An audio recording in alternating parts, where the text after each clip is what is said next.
ঠিক কিনা? আমার ভাই আমার বন্ধুগণ, তাহলে বলতেছিলাম যে ব্যক্তি আল্লাহ পাক রব্বুল আলামিনের নৈকট্য ধন্য অর্জন করবে, সেই ব্যক্তি আল্লাহ পাক রব্বুল আলামিনের কাছে অনেক প্রিয় হয়ে যাবে। ফলে আল্লাহ পাক রব্বুল আলামিন কি দেবেন? জান্নাত দান করবেন। কথা বলেন ঠিক কিনা? মুসলমান তার আমলের সব সমান হবে না, বরং আল্লাহ পাক রব্বুল আলামিন তার অনেক বাড়তি সওয়াব দিয়ে দেবেন। জোরে বলুন সুবহানাল্লাহ। আমার ভাই আমার বন্ধুগণ, কিতাবের মধ্যে আছে যে ব্যক্তি আমার আল্লাহ পাক রব্বুল আলামিনের নৈকট্য ধন্য অর্জন করবে, কিতাবের মধ্যে আছে তার অল্প আমলের সওয়াব আমার আল্লাহ পাক রব্বুল আলামিন অনেক বেশি করে দেবেন। জোরে বলুন সুবহানাল্লাহ। আমার ভাই তার আমলের সওয়াব এরকমভাবে সমান হবে না, ফলে অনেক বেশি হবে। ও মুসলমান, কিতাবের মধ্যে এসেছে, মুসলিম শরীফ ও বুখারী শরীফের মধ্যে এরকম ভাবে বর্ণনা করা হয়েছে। আমার ভাইরা, আল্লাহর নবীর সাহাবী হযরত আবু সাঈদ বুখারী রাদিয়াল্লাহু তাআলা আনহু থেকে বর্ণিত। কোন সাহাবী? হযরত আবু সাঈদ বুখারী রাদিয়াল্লাহু তাআলা আনহু থেকে বর্ণিত। আল্লাহ পাকের নবী বিশ্বনবী জনাবে মুহাম্মদুর রাসূলুল্লাহ সাল্লাল্লাহু আলাইহি ওয়াসাল্লাম ইরশাদ করেছেন, আমার সাহাবীদেরকে তোমরা কখনো গালি দিও না। নবীজি কি ইরশাদ করেছেন? আমার সাহাবীদেরকে তোমরা কখনো এরকম ভাবে গালি দিও না। আমার ভাই আমার বন্ধুগণ, কিতাবের মধ্যে এসেছেন, যদি কোনো ব্যক্তি উহুদ পাহাড় পরিমাণ স্বর্ণ, উহুদ পাহাড় পরিমাণ স্বর্ণ আমার আল্লাহ পাক রব্বুল আলামিনের রাস্তায় ব্যয় করে, আমার ভাইরা তারপরে একদিন সাহাবী আমার ভাই এক মুদ্রা বা অর্ধেক মুদ্রার সমান কখনো হবে না। যারা বলেন সুবহানাল্লাহ, হবে না? সাহাবায়ে কেরামদের দাম আছে না নাই? মুসলমান অনেক দাম আছে। কথা বলেন ঠিক কিনা? কিতাবের মধ্যে আসে এই দাম পৃথিবীর জমিন যদি এক পাল্লায় রাখা হয় আর আল্লাহর নবীর একজন সাহাবীকে যদি এক পাল্লায় রাখা হয়, পরে দেখা যাবে আল্লাহর নবীর সাহাবীর পাল্লা ভারী হয়ে যাবে। জোরে বলেন সুবহানাল্লাহ। এত আল্লাহ পাক রব্বুল আলামিন নবীর সাহাবীদেরকে মর্যাদা দান করেছেন। কথা বলেন ঠিক কিনা? আমার ভাই আমার বন্ধুগণ, তাহলে বোঝা যায় যে আল্লাহর নবী বলেছেন, তোমরা আমার সাহাবীদেরকে এরকম ভাবে গালি দিও না। যদি কোনো গোলাম উহুদ পাহাড় পরিমাণ স্বর্ণ আমার আল্লাহ পাক রব্বুল আলামিনের রাস্তায় ব্যয় করে, তারপরে একজন সাহাবীর অর্ধেক ব্যয় এরকম ভাবে আমার একজন সাহাবীর এক মুদ্রা বা অর্ধেক মুদ্রার সমান এরকম ভাবে হবে না। জোরে বলেন সুবহানাল্লাহ। এক মুদ্রার সমান এক শাল চেনেন নি? 1 কেজি। আমার ভাইয়ের আমার বন্ধুগণ, কিতাবের মধ্যে আছে পার্থক্য নৈকট্য ধন্য ব্যক্তিদের পরস্পরের মধ্যে এরকম ভাবে হয়ে থাকে। জোরে বলেন সুবহানাল্লাহ। এর মধ্যে ধন্য ব্যক্তিদের পরস্পরের মধ্যে এরকম ভাবে হয়ে থাকে। এই জন্য যারা আল্লাহ পাক রব্বুল আলামিন এই দুনিয়ার জমিনে যারা আল্লাহ তাআলার নৈকট্য অর্জন করে দুনিয়া থেকে বিদায় হয়ে গেছে, তাদের অন্তর্ভুক্ত করার জন্য আমাদেরকে দোয়া করতে হবে। কথা বলেন ঠিক কিনা? আমার ভাই আমার বন্ধুগণ, আমরা যখন আল্লাহ তাআলার কাছে দোয়া করব, তখন আল্লাহ তাআলার কাছে এভাবে দোয়া করব, আল্লাহ সাহাবী کرامদের আখলাক মত আমাদের চলার আপনি তৌফিক দিন। কথা বলেন ঠিক কিনা? তাবেঈনদের আখলাক মত আমাদের চলার তৌফিক দিন। তাবেঈনদের আখলাক মত আমাদেরকে চলার তৌফিক দিন। জোরে বলেন সুবহানাল্লাহ। আমার ভাই আমার বন্ধুগণ, কিতাবের মধ্যে আছে মুসলমান আমার ভাইরা পার্থক্য নৈকট্য স্বর্ণ আমার ভাইরা ধর্ম ব্যক্তিদের পরস্পরের মধ্যে এরকম ভাবে হয়ে থাকে। কিতাবের মধ্যে আছে হযরত মুজাদ্দিদ আল ফিসানি রাহমাতুল্লাহ আলাইহি লিখেছেন, সাহাবায়ে কেরাম তাবিঈন আর তাবিঈন তারা আল্লাহ পাক রব্বুল আলামিনের নৈকট্য ধন্য হওয়ার কারণে আল্লাহ পাক রব্বুল আলামিন ইস্তাই তাজাল্লিতে তারা মিন্নাত জান্নাত এরকম ভাবে হয়েছেন। জোরে বলেন সুবহানাল্লাহ। আমার ভাইরা কারা? সাহাবায়ে কেরাম, তাবিঈন আর তাবিঈন। এই তিন যুগ, এই কয় যুগ? এই তিন যুগ তারা আল্লাহ পাক রব্বুল আলামিনের নৈকট্য ধন্য হওয়ার কারণে আল্লাহ পাক রব্বুল আলামিন ইস্তাই তাজাল্লিতে মিন্নাত জান্নাত হয়েছেন। জোরে বলেন সুবহানাল্লাহ। আল্লাহ তাআলা তাদেরকে এমন খুশি হয়েছেন, আল্লাহ তাআলা তাদেরকে কি দিয়েছেন? খুশি জান্নাত দান করেছেন। জোরে বলেন সুবহানাল্লাহ। আমার ভাইরা আমার বন্ধুগণ, কিতাবের মধ্যে আছে মুসলমান এই তিন যুগ সম্পর্কে আল্লাহ নবী বিশ্ব নবী জনাবে মুহাম্মদুর রাসূলুল্লাহ সাল্লাল্লাহু আলাইহি ওয়াসাল্লাম ইরশাদ করেছেন নবীজি তার উম্মত হওয়ার এরকম ভাবে সাক্ষ্য দিয়েছেন, জোরে বলেন সুবহানাল্লাহ। আমার ভাইরা কি হচ্ছে নবীজি তার উম্মত বলে এরকম ভাবে সাক্ষ্য দিয়েছেন। আমার ভাই আমার বন্ধুগণ কিতাবের মধ্যে আছে আমার ভাইরে আলো করে এরকম ভাবে স্তম্ভ হয়ে গেছে, আমার ভাইরা চিনুগুলো এরকম ভাবে মুছে গেছে। হিজরতের 1000 বছর পর, কয় হাজার, 1000 বছর পর আল্লাহ পাক রব্বুল আলামিন কোন কোন বুজুর্গ গানের দিন এরকম ভাবে পয়দা করেছেন, জোরে বলেন সুবহানাল্লাহ। আমার ভাই আমার বন্ধুগণ কোন কোন বুজুর্গ গানের দিন এরকম ভাবে পয়দা করেছেন। মুসলমান কিতাবের মধ্যে আছে মুজাদ্দিদ আল-ফিসানি যাদেরকে এরকম ভাবে বলা হয়েছে তারা হলো বুজুর্গ গানের দিন যাদেরকে আল্লাহ পাক রব্বুল আলামিন দিনের গুণান্বিত এরকম ভাবে দান করেছেন, জোরে বলেন সুবহানাল্লাহ। তাদেরকে আল্লাহ পাক রব্বুল আলামিন বুজুর্গ গানের দিন এরকম ভাবে দান করেছেন। এই বাংলার জমিনে বা ভারতের জমিনে আমার ভাইরা ইসলাম কি ছিল? কোন এক সময় ছিল না। ইসলাম কিন্তু ওই মদিনা থেকে এরকম ভাবে আল্লাহ তাআলা একজন বুজুর্গকে সৃষ্টি করে এরকম ভাবে দেশের বিভিন্ন স্থানে পাঠাইছেন, তারা ইসলাম নিয়ে আসছেন, কথা বলেন ঠিক কিনা? আমার ভাইরা তাদের মাধ্যমে ইসলাম এরকম ভাবে বিজয় হয়েছে, কথা বলেন ঠিক কিনা? আমার ভাইরা আমার বন্ধুগণ এইভাবে আল্লাহ পাক রব্বুল আলামিন বুজুর্গ গানের দিন এরকম ভাবে পয়দা করেছেন। আল্লাহর নবী বিশ্ব নবী জনাবে মুহাম্মদুর রাসূলুল্লাহ সাল্লাল্লাহু আলাইহি ওয়াসাল্লাম ইরশাদ করেছেন আমার উম্মত বৃষ্টির ন্যায়, জোরে বলেন সুবহানাল্লাহ। নবীজির উম্মত কি বৃষ্টির ন্যায়। আমার বন্ধুগণ আমার ভাইরা এরকম ভাবে আল্লাহর নবী বলেছেন আমার উম্মত এরকম ভাবে বৃষ্টির ন্যায়, যা সম্পর্কে জানা যায় না যে প্রথম অংশ উত্তম না শেষ অংশ উত্তম। নবীজি এরকম ভাবে জানা যায়, নবী নিজেই বলেছেন যে জানা যায় না যে প্রথম অংশ উত্তম না শেষ অংশ উত্তম, জোরে বলেন সুবহানাল্লাহ। আমার ভাই আমার বন্ধুগণ কিতাবের মধ্যে আছে তিরমিজি শরীফে একটা হাদিস এরকম ভাবে সংকলিত হয়েছে। আল্লাহ নবীর সাহাবী হযরতে আনাস রাদিয়াল্লাহু তাআলা আনহু থেকে বর্ণিত, হযরতে আনাস রাদিয়াল্লাহু তাআলা আনহু বলেছেন আল্লাহর নবী বিশ্ব নবী জনাবে মুহাম্মদুর রাসূলুল্লাহ সাল্লাল্লাহু আলাইহি ওয়াসাল্লাম তার প্রথম অংশের উম্মত এবং শেষ অংশের উত্তম এক বলে এরকম ভাবে ঘোষণা করেছেন, জোরে বলেন সুবহানাল্লাহ। তা আল্লাহর নবীর যে সাহাবী তারা প্রথম অংশের উম্মত, কথা বলেন ঠিক কিনা? আর আমরা কি শেষ জামানার উম্মত? আমাদেরকে নবীজি এক বলে ঘোষণা করেছেন, জোরে বলেন সুবহানাল্লাহ। আমার বন্ধুগণ আমার ভাইরা বাইহাকী একটি হাদিস এরকম ভাবে বর্ণনা করা হয়েছে, নবীজি বলেছেন আমার উম্মতের মধ্যে এমন এক সম্প্রদায় আসবে যাদের এরকম ভাবে আমল করি প্রথম অংশের লোকদের সমান হয়ে যাবে, জোরে বলেন সুবহানাল্লাহ। নবীজি কি বলেছে? আমার উম্মতের মধ্যে এমন এক সম্প্রদায় আসবে যাদের নেক আমলগুলি প্রথম অংশের লোকদের সমান হয়ে যাবে, জোরে বলেন সুবহানাল্লাহ। আমার ভাইরা এই জন্য আমরা প্রায় সময় বলে থাকি যে ব্যক্তি এই জমানায় এরকম ভাবে ঈমান নিয়ে দুনিয়া থেকে বিদায় হবে তারা হযরত আবু বকর, হযরত ওসমান, হযরত আলী এরকম ভাবে বড় বড় সাহাবীদের সাথে তাদের হাসর নাসর হবে, জোরে বলেন সুবহানাল্লাহ।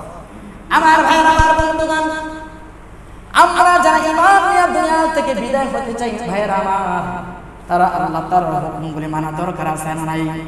মুসলমান যাদেরকে আল্লাহ পাক রব্বুল আলামিন এরকম ভাবে আল্লাহ তাআলা যে বিধান দিয়েছেন সেই বিধান করে এরকম ভাবে যাদের সামর্থ্য আছে, অনেকের সামর্থ্য না বাকি যে বিধান করা আছে সেগুলো তার পালন করতে হবে, কথা বলেন ঠিক কিনা?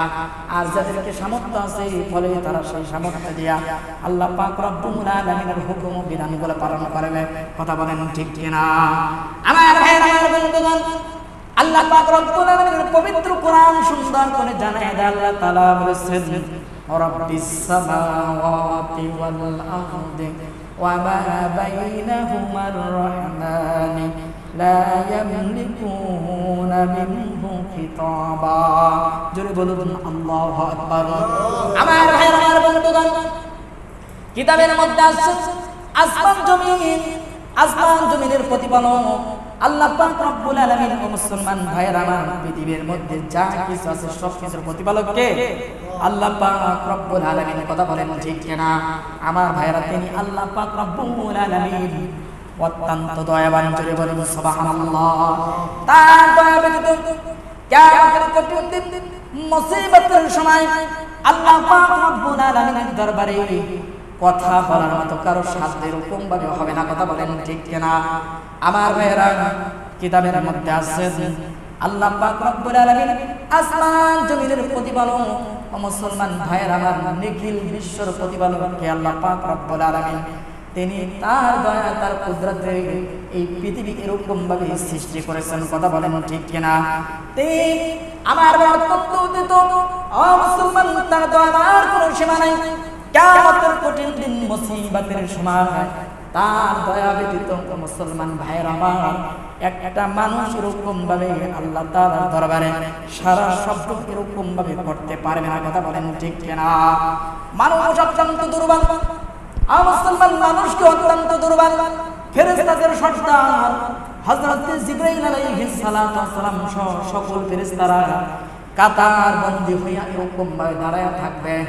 আমার ভাইয়েরা, আমার বন্ধুগণ, আল্লাহ পাক রব্বুল আলামিনের অনুমতি ব্যতীত কিয়ামতের কঠিন দিন মুসিবতের সময় একটু কথা বলবা সুপারিশ করার মতো কারো সাধ্য থাকবে না। কথা বলেন ঠিক কিনা?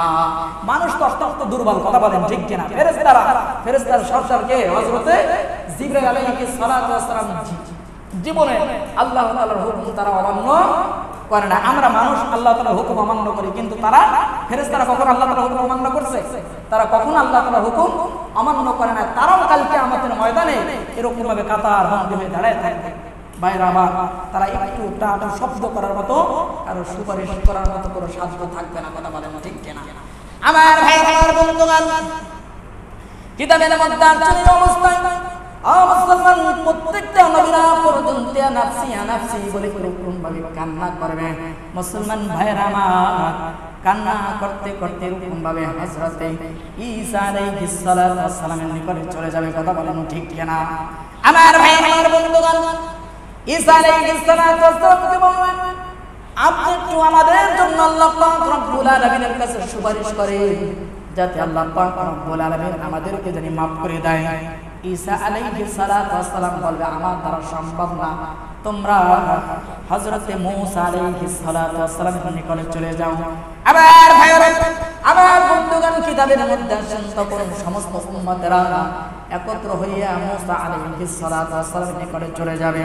আল্লাহর নবী হযরতে মূসা আলাইহিস সালাতু ওয়াস সালামের নিকটে যাওয়ার পরে মূসা নবীকে বলবে, আপনি আল্লাহ তাআলার কাছে সুপারিশ করেন, যাতে আল্লাহ পাক রব্বুল আলামিন আমাদেরকে maaf করে দেয়।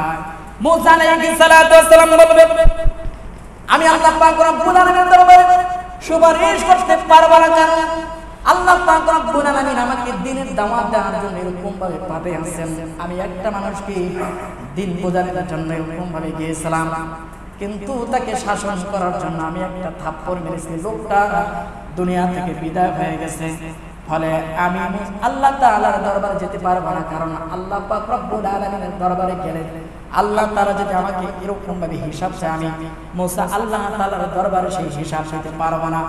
তোমরা এরকম ভাবে হযরতে আমার ভাইরা ইব্রাহিম আলাইহিস সালাতু ওয়াস সালামের নিকট চলে যাও। জোরে বলেন সুবহানাল্লাহ। আমার ভাইরা, আমার বন্ধুগণ, তোমরা সমস্ত উম্মতেরা আল্লাহর নবী হযরত ইব্রাহিম আলাইহিস সালাতু ওয়াস সালামের কাছে চলে যাবে। ইব্রাহিম আলাইহিস সালাতু ওয়াস সালাম বলবে এরকম ভাবে যে, তোমরা আল্লাহর নবী হযরতে মুহাম্মদুর রাসূলুল্লাহ সাল্লাল্লাহু আলাইহি ওয়াসাল্লামের নিকটে চলে যাও। জোরে জোরে চিৎকার দিয়া বলুন সুবহানাল্লাহ। আমার ভাইরা, আমার বন্ধুগণ, আল্লাহর নবী বিশ্বনবী জনাব মুহাম্মদুর রাসূলুল্লাহ সাল্লাল্লাহু আলাইহি ওয়াসাল্লাম ইরশাদ করেছেন, নবীজি বলেছেন, আমি আল্লাহ তাআলার কাছে সুপারিশ যোগ্য, আর আমার সুপারিশ সর্বপ্রথম গ্রহণ করা হবে। জোরে বলেন সুবহানাল্লাহ। আমার ভাই, এক হাদিসের মধ্যে নবীজি বলেছে, আমার যদি কোন একটা উম্মাত তোমার জাহান্নামে যায়, আমি নবী জান্নাতে কোনোদিন প্রবেশ করব না। এমন এক রায়াতের মধ্যে কথাটা আসছে। ভাইরা, তার নবীর সেই রকম উম্মত হওয়ার দরকার আছে না নাই? হ্যাঁ, আমরা অনেক আছে নবীর উম্মত হচ্ছে, নামাজ পড়ি না, আছে না নাই? নবীর সুন্নাত মানি না, আছে না নাই? আমার ভাইরা, কাল কিয়ামতের ময়দানে নবী তখন আপনাকে চিনবেন, চিনবনি? অনেকে আছে ঠিক আছে নামাজ পড়ে না, কিন্তু তারপরে নবীর সুন্নাতটা মানার চেষ্টা করে, আছে না নাই? আমার ভাইরা, নবীর প্রেম অন্তরের মধ্যে আছে, এরকম আছে না? নবীর প্রেম অন্তরের মধ্যে রাখবে, তাদের জন্য আল্লাহ নবী কাল কিয়ামতের ময়দানে বলবে, আমার যদি কোনো একটা উম্মত তোমার জাহান্নামে যায়, আমি নবী জান্নাতে প্রবেশ করব না। আমার ভাই আমার বন্ধুগণ, তখন আল্লাহর নবী বিশ্ব নবী জনাব মুহাম্মদুর রাসূলুল্লাহ সাল্লাল্লাহু আলাইহি ওয়াসাল্লাম বলবেন, আমি সর্বপ্রথম সুপারিশকারী, আমার সুপারিশ আল্লাহ পাক রব্বুল আলামিন সর্বপ্রথম গ্রহণ করবে। জোরে বলেন সুবহানাল্লাহ। আমার ভাইরা, কিতাবের মধ্যে আসেন আল্লাহ পাক রব্বুল আলামিনের অনুমতি ব্যতীত কোন নবী ও রাসূল একটা টাটু শব্দ করতে পারবে না, শুধু মুহাম্মদ সাল্লাল্লাহু আলাইহি ওয়াসাল্লাম ছাড়া। আমার ভাইরা, আমার বন্ধুগণ, তাফসীরে কালবি, তাফসীর কারো কালবি রাহমাতুল্লাহ আলাইহি লিখেছেন, কিয়ামতের কঠিন দিন, মুসিবতের সময় আল্লাহ পাক রব্বুল আলামিনের অনুমতি ব্যতীত আমার ভাইরা কোন একটা মানুষ, কোন একটা নবী রাসূলগণ এরকম ভাবে কোন শব্দ করতে পারবে না। কথা বলেন ঠিক কিনা? আমার ভাইরা, আমার বন্ধুগণ, কিতাবের মধ্যে রয়েছে আমার আল্লাহ পাক রব্বুল আলামিন যাকে ইচ্ছা তাকে দ্বিগুণ পরিমাণ শব্দ করতে পারে। কথা বলেন ঠিক কিনা? আবার আল্লাহ তাআলার ইচ্ছা অনেকে এরকম ভাবে ইবাদত করে তাকে মোটেও সব দেবে না। এটা কার ইচ্ছা? আল্লাহ তাআলার ইচ্ছা। দুনিয়ার জমিনে যদি কোনো ব্যক্তি কোনো এক অপর ব্যক্তির কাজকর্ম করে, দুইজন ব্যক্তি আবার এক ব্যক্তির কাজ করতেছে, এই দুইজনের মধ্যে আমার ভাইরা যে ব্যক্তির কাজ করতেছে সেই কাজের শেষে আমার ভাইরা যার কাজ করছে সেই ব্যক্তি অধিক পরিমাণ টাকা একজনকে দিছে, আরেকজনকে অল্প কিছু টাকা দিছে। আমার ভাইরা সেইখানে যে ব্যক্তিকে অল্প টাকা দেয় সেই ব্যক্তি আমার ভাইরা যাইয়া যার কাজ করছে তার কাছে যাইয়া এরকম ভাবে মার্কেটিং তাবালিং করতে পারে কি পারে না? কথা বলে পারে। যে আমরা দুইটা মানুষ একসাথে কাজ করলাম, অনেকে অত টাকা দিলা, আমাকে এই এত কম টাকা দিলা কেন? আমার ভাইরা কথা আছে না নাই? আছে। কিতাবের মধ্যে আছেন কিয়ামতের কঠিন দিন, মুসিবতের সময় আমার আল্লাহ পাক রব্বুল আলামিন অপর ব্যক্তিকে অনেক নেকি দান করবে, আরেক ব্যক্তিকে একটু কম নেকি দেবে, কিন্তু তাও নিয়ে আল্লাহ পাক রব্বুল আলামিনের দরবারে একটু সারা শব্দ করার মতো কারো ক্ষমতা থাকবে না। কথা বলেন ঠিক কিনা? আমার ভাইরা, আমার বন্ধুগণ, কারণ আল্লাহ পাক রব্বুল আলামিন যাকে ইচ্ছা জান্নাত দিতে পারেন, আবার যাকে জাহান্নাম দিতে পারেন, সেখানে আপত্তি করার মতো কারো সাধ্য থাকবে না। কথা বলেন ঠিক কিনা? এই জন্য দুনিয়ার জমিনে আল্লাহ পাকের নৈকট্য অর্জন করা দরকার আছে না নাই? কথা বলেন সবাই। আল্লাহ তাআলার নৈকট্য অর্জন করা দরকার আছে। প্রত্যেকটা মানুষকে আমার আল্লাহ পাক রব্বুল আলামিনের নৈকট্য এরকম ভাবে অর্জন করতে হবে, ফলে আল্লাহ পাক রব্বুল আলামিনের কাছে অনেক ধন্য হওয়া হবে। আল্লাহ পাক রব্বুল আলামিন আমাদেরকে জান্নাত দেবে। কথা বলেন ঠিক কিনা? যে ব্যক্তি আমার আল্লাহ পাক রব্বুল আলামিনের নৈকট্য এরকম ভাবে অর্জন করবে না, ফলে আল্লাহ পাক রব্বুল আলামিন কিয়ামতের কঠিন দিন, মুসিবতের সময় তার জন্য এরকম ভাবে এক মুহূর্তের জন্য একটু সুপারিশ করবে না। কথা বলেন ঠিক কিনা? এই জন্য আল্লাহ তাআলার ধন্য ব্যক্তিদের নৈকট্য অর্জন করা দরকার আছে না নাই? যারা এই দুনিয়ার জমিনে সাহাবে কিরাম, তাবিঈন আর তাবে তাবিঈন আখলা যেভাবে চলাফেরা করছে, আমরাও মুসলমান, আমরাও নবীর উম্মত, সেইভাবে চলাফেরা এরকম ভাবে আমার ভাইয়েরা চেষ্টা করা দরকার আছে না নাই? কথা বলে সেইভাবে